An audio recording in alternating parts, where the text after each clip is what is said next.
ঘটেছে আমাদের পশ্চিমবঙ্গের জন্য কতটা অ্যালার্মিং, কেন আমাদের ঘরে তো পাহাড় কেটে অনুমতি, পাহাড় কেটে বাড়ি, সব ভয়ঙ্কর অবস্থা এবং যেভাবে পাহাড়ে কনস্ট্রাকশন হচ্ছেই চলেছে।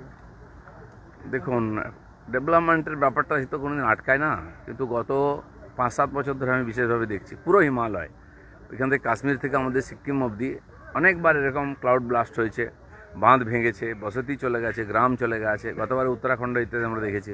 সিকিমে পরপর 2 বছর মিলিটারি ক্যাম্প চলে গেল। তো যত যাতায়াত বাড়ছে, ওজন বাড়ছে, চাপ বাড়ছে পাহাড়ের উপরে, আর এই বড় বড় রাস্তা হয়ে যাচ্ছে, 4 লেন কাটাকাটি হয়েছে, সুড়ঙ্গ হয়ে গেছে।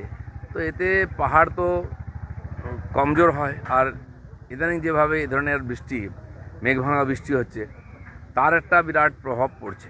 ফলে যারা বসতিতে আছেন ওখানে বা যারা বেড়াতে যাচ্ছেন পাহাড়িতে, দুটোই খুব রিস্কি হয়ে গেছে। আমার মনে হয় সরকারের এটা ভাবা উচিত যে ডেভেলপমেন্টের নামে যা ইচ্ছা করা যায় না, বড় বড় বাড়ি, বড় বড় রাস্তা, যেখানে সেখানে সুড়ঙ্গ ইত্যাদি ইত্যাদি।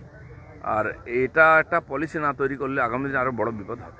এবার বন্দে মাতরম যাদবপুরে 10,000 কণ্ঠে বন্দে মাতরম পুরো পংক্তি গাওয়া হবে। মুখ্যমন্ত্রী উপস্থিত থাকবেন রাখি বন্ধন উৎসবে। তৈরি হচ্ছে বিশেষ র্যাম্প 1 কিলোমিটার। খুব ভালো ডিসিশান নিয়েছেন মুখ্যমন্ত্রী। এটা বন্দে মাতরম গাওয়া, আর এই পশ্চিমবাংলা থেকে বন্দে মাতরম শুরু হয়েছে, আর পশ্চিমবাংলার একটা ইউনিভার্সিটিতে বন্দে মাতরম হবে না, দেশের বিরুদ্ধে স্লোগান হবে, এটা তো অনুমতি দেওয়া যায় না। সেই জন্য আমরা লড়াই ঝগড়া না করে সাধারণ মানুষকে আর দেশপ্রেমে উদ্বুদ্ধ করার জন্য সারা দেশ জুড়ে যেমন চলছে, আমরা এখানে তিরঙ্গা যাত্রা করেছি, ঠিক সেরকম বন্দে মাতরম ভাবে মাধ্যমে দেশভক্তি জাগুক, এটা আমরা চাই পরবর্তী প্রজন্মের প্রতি। বন্দে মাতরম বলতে গিয়ে আমাদের এখানে ছেলেরা গুলি খেয়েছে, ফাঁসিতে গেছে, সেই শহীদদের প্রতি সম্মান আর দেশের প্রতি ভক্তি, এটা তো বন্দে মাতরমের মাধ্যমেই উজাগর হয়। গতকাল বামপন্থীদের সভা ছিল, সেখানে সভার শেষে জাতীয় সঙ্গীত গাওয়া হয়েছে। নকশাল থেকে শুরু করে সমস্ত বামপন্থী দল উপস্থিত ছিল মঞ্চে, এবং সেটা নিয়ে এপিডিআরের রঞ্জিত সুর আবার কটাক্ষ করেছেন যে মুখ্যমন্ত্রীর হুমকির পর জাতীয় সঙ্গীত গাইল বামেরা। না, সেই জন্য এই যে যারা মাননীয় প্রধানমন্ত্রী যে শব্দ প্রয়োগ করেছেন, দিমাগি নকশাল, এই যে দিমাগি নকশালরা এরা ঘুম পোকার মতো আমাদের সমাজকে শেষ করছে, তাই বেরিয়ে আসছে মুখ থেকে। আর প্রকাশ্যে দাঁড়িয়ে গরু মাংস খাওয়ার মতো বুদ্ধিজীবী আমাদের বাংলায় আছেন, তাদের দিন শেষ হয়ে আসছে। আমি তো বলবো এটা খুব ভালো সংকেত, আমি স্বাগত করছি। জাতীয় সঙ্গীত গেয়েছেন, বন্দে মাতরম গান, এবং যাদবপুর ইউনিভার্সিটির সম্মান রক্ষা করুন, সেটাকে যেন দেশ বিরোধীদের আখড়া হতে দেবেন না। কোনো সংঘর্ষ কারোর সঙ্গে নেই আমাদের। এপিডিআর কিন্তু তার সমালোচনা করছে বামেদের এই জাতীয় সঙ্গীত গাওয়া নিয়ে। দেখুন, এপিডিআর কেন হয়েছিল, কী ব্যাপার, তার ইতিহাস আপনারা জানেন, আর কোথায় আছে সেটাও জানেন। কয়েকজন বেঁচে আছে, তারা ওই নামটা নিয়ে প্রচার করছে। মিডিয়ায় কিছু লোক তাদের হিতৈষী আছেন, তারা ডেকে তাদেরকে জায়গা দেন, নাহলে সমাজে কোনো জায়গা নেই ওদের। দিদা, কালীঘাটপন্থী তৃণমূল, একদিকে ঋতুব্রতপন্থী তৃণমূল, এখন রীতিমতো ছাত্র সমাবেশ নিয়ে দেবে টুটু ম্যামে অবস্থা। পোস্টারে একজন বলছে আমরা সমস্ত জাতি, আগে ওরা খোঁজ নিয়ে দেখো কতজন ছাত্র টিএমসির সঙ্গে আছে।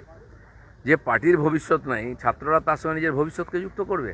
সেজন্য এইসব মক ফাইট চলবে কেবল আপনাদেরকে আর একটু বাইট দেওয়ার জন্য, যাতে আপনারা সময়টা কাটাতে পারেন দিন। আর তো কোনো চর্চার বিষয় নাই। সরকার এত সুন্দর কাজ করছে, আপনি খালি প্রশংসা করেন, সেটাও খারাপ হবে।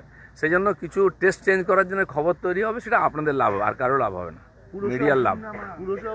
পুরসভা ভোটের জন্য নিজেদের প্রস্তুত শুরু করছে কালীঘাটপন্থী তৃণমূল, যাতে প্রতিটা ওয়ার্ডে প্রার্থী দিতে পারে এবং সংগঠন মজুত। এটা ভালো কথা, রাজনৈতিক পার্টি নির্বাচনের প্রস্তুতি করবে, করা তো উচিত, কিন্তু কাকে নিয়ে করবে?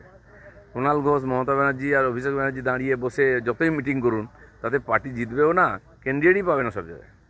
অভিষেক ব্যানার্জির ছবি ব্যবহার করা হয়েছে, তা নিয়ে ঋতুব্রতপন্থী তৃণমূলদের কটাক্ষ, যে কোনো ছাত্র রাজনীতি করলো না, তার ছবি হচ্ছে ছাত্র সমাবেশের মঞ্চে। এটাই টিএমসির কালচার। একদিন তো ওনারা মেনে এসেছিলেন, যে কোনোদিন খেলাধুলা করেনি, সে খেলাধুলা কমিটির চেয়ারম্যান হয়েছে। অলিম্পিক অ্যাসোসিয়েশন চেয়ারম্যান কে আছে? যতগুলো স্পোর্টস অ্যাসোসিয়েশন আছে, তার মাথায় কে বসেছে? ওই ব্যানার্জি বাড়ির কেউ না কেউ, যারা তাস লুডো ছাড়া কোনোদিন কিছু খেলেনি। তো এখানে যে ছাত্র জানি না কোথায় পড়েছেন, কোথা থেকে ডিগ্রি এনেছেন, তিনি ছাত্রদের যদি নেতা হন, তো সেরকম নেতা তৈরি হবে, তোলাবাই নেতা তৈরি হবে। এনসিপিআই সাংসদদের নোটিশ এবং বাকি যে চর্চা, কোথাও কি জাতীয় রাজনীতি একটা বড় বিষয় দেখতে চলেছে আগামী দিন? কারণ ওম বিড়লা নিজেও ওনাদের নোটিশ করেছে। এখন এই ধরনের আঞ্চলিক পার্টি, তার তো জন্মই হয়নি পার্টির। একটা জামা পরে নিচ্ছে কেউ গিয়ে, সে পার্টির নাম কেউ জানতো না। এইভাবে রাজনীতি হয় না। সাময়িক হয়তো একটা মুখ রক্ষার জন্য তারা একটা প্ল্যাটফর্ম নিয়েছেন।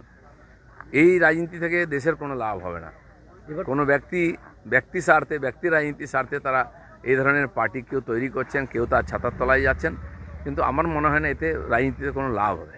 সুদীপ বন্দ্যোপাধ্যায় দাবি করছেন মুখ্যমন্ত্রীর সঙ্গে কথা হয়েছে, পুরসভার ভোটে বিজেপির শরিক হয়ে কলকাতায় লড়তে পারে এনসিপি, মানে নিজে থেকে দাবি করছে। এনসিপি কী করবে সেটা নিয়ে আমরা চিন্তিত নই। আজকে তারা শেওলার মতো এদিক ওদিক ভেসে বেড়াচ্ছেন, তাদের ভবিষ্যৎ নিয়ে তারা চিন্তিত আছেন।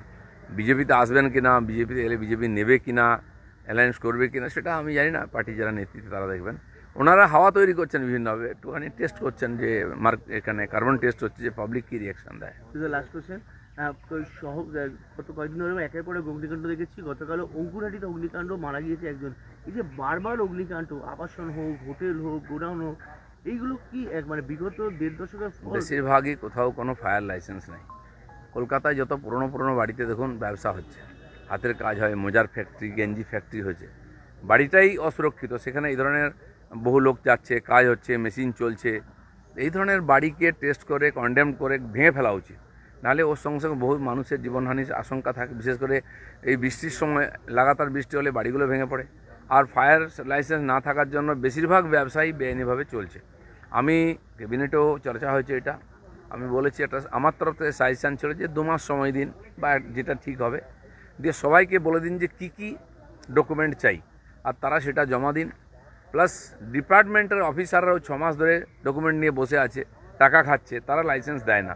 অনেক হোটেলকে বন্ধ করে দেওয়া হয়েছে, তার দায়ী নয়, তারা সমস্ত জমা দেওয়ার পরে তারা লাইসেন্স পায়নি।